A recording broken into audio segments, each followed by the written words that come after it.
Hello दोस्तों, welcome to the social thinker series.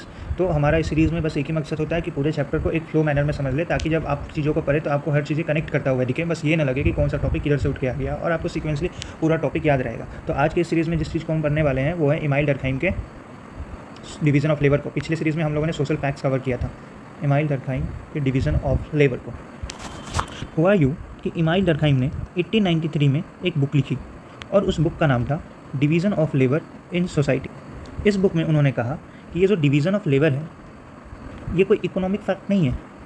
This is not a economic fact, ये एक social economic fact ना होने का क्या मतलब है कि कुछ लोग उस समय बाकी थिंकर्स ये कहते थे कि ये division of labour because of capital formation है, पैसे के लिए, पैसे बनाने के लिए, और काम में इफ़िशिएंसी आए उस चीज़ के लिए। बट इमाइल डर्कहाइम का कहना था कि ये सोशल फैक्ट है, ये कैपिटल या इफ़िशिएंसी के लिए ना आकर के ये जिस चीज़ के लिए आया है वो है सोसाइटी में यूनिटी मेंटेन करने के लिए है। तो फिर यहीं पे थिंकर्स ने, बाकी लोगों ने क्रॉस क्वेश्चन किया कि भाई जब सोसाइटी में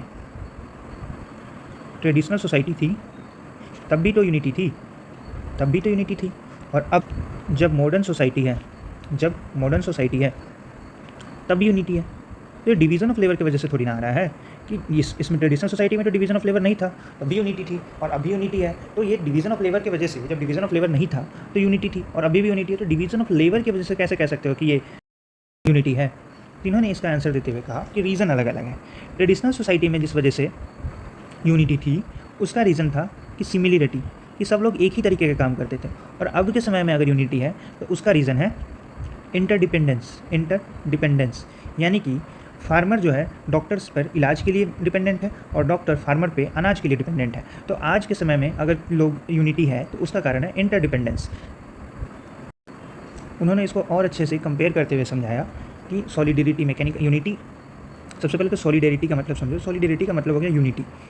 उन्होंने इसको और अच्छे से समझाया कि एक होती है मैकेनिकल सॉलिडेरिटी, यानी कि ट्रेडिशनल सोसाइटी में जो यूनिटी है, और एक हो गया ऑर्गेनिक सॉलिडेरिटी, यानी कि मॉडर्न सोसाइटी में जो यूनिटी है। ठीक है, तो उन्होंने बोला कि मैकेनिकल सोसाइटी में जो ट्रेडिशनल सोसाइटी थी उसमें जो काफ़ी ज़्यादा सिंपल थी, और ये जो है काफ़ी ज़्यादा कॉम्प्लेक्स है। उसमें जो ब्रदरहुड था, यूनिटी था, उसका कारण था सेम वर्क, और यहाँ पे डिफरेंट वर्क तो है बट यूनिटी का कारण है इंटरडिपेंडेंट। वहाँ पे जो इंडिविजुअलिटी, मैकेनिकल सोसाइटी में इंडिविजुअलिटी नहीं थी, वहाँ पे सबका कलेक्टिव कंसाइंस, सब साथ में मिलकर के सोचते थे। बट यहाँ क्या है, मॉडर्न सोसाइटी, ऑर्गेनिक सोसाइटी में इंडिविजुअलिटी है। मैकेनिकल सोसाइटी यानी कि जो ट्रेडिशनल सोसाइटी है उसके जो लॉज है वो काफ़ी ज़्यादा रिप्रेसिव है, यानी कि रिजिड है, टफ है, हार्श है। लेकिन ये जो है रिफॉर्मेटिव है, कंपनसेटरी है, उतना ज़्यादा हार्श नहीं है, ये कहने का मतलब था। क्योंकि उस सोसाइटी में माना जाता था कि अगर कोई लॉ तोड़ रहा है तो वो पूरे सोसाइटी के कलेक्टिव कंसाइंस को हार्म कर रहा है, लेकिन इस समय क्या है, इंडिविजुअलिटी को, इसलिए यहाँ रिफॉर्मेटिव है, यहाँ रिप्रेसिव है। अब फिर क्वेश्चन ये आया कि भाई मैकेनिकल सॉलिडेरिटी से ऑर्गेनिक सॉलिडेरिटी में गए ही क्यों लोग? ऐसी क्या आफत आ गई कि ये लोग जो सेम वर्क करते थे वो अब डिफरेंट वर्क करने लगे? Now they are working differently. ऐसा क्या हो गया? तो देखो, लेट्स सपोज मान लो ये एक पीस ऑफ लैंड है और यहाँ पे कुछ इतने लोग हैं, तो ये ज़मीन पे एक ही काम करेंगे। ये ज़मीन कुछ इस तरीके से, ये पीस ऑफ लैंड कुछ इस तरीके से डिवाइड हो जाएगी। बट अब यूँ समझ लो, इसी पीस ऑफ लैंड पॉपुलेशन बहुत ज़्यादा, तो अब इस पीस ऑफ लैंड पे लड़ाई होने लगेगी बिकॉज कोई प्रॉपर डिवीज़न नहीं बच पाएगा। तो इमाइल डर्कहाइम जी का यही कहना था कि जो डिवीज़न ऑफ लेबर हुई है, तो इमाइल डर्कहाइम ने यही कहा कि लोगों ने फिर डिवीज़न ऑफ लेबर इसीलिए किया ताकि स्ट्रगल फॉर कोएग्जिस्टेंस है वो ख़त्म हो सके और लोगों के बीच में यूनिटी बना रहे। तो लोगों ने बोला कि सब अपना अपना काम बांट लेते हैं, और इसीलिए लोगों ने काम का स्पेशलाइजेशन कर लिया। लेकिन फिर बहुत बड़ा क्वेश्चन आता है, वो आता है कि एबनॉर्मलिटीज़ का मतलब क्या कहना चाह रहे हैं।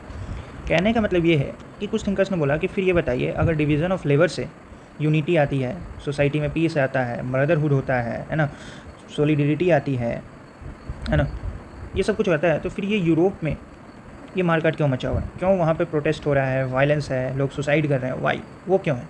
उसको भी इमाइल डर्कहाइम ने बहुत अच्छे से एक्सप्लेन किया और कहा कि बहुत सारे कारण हैं।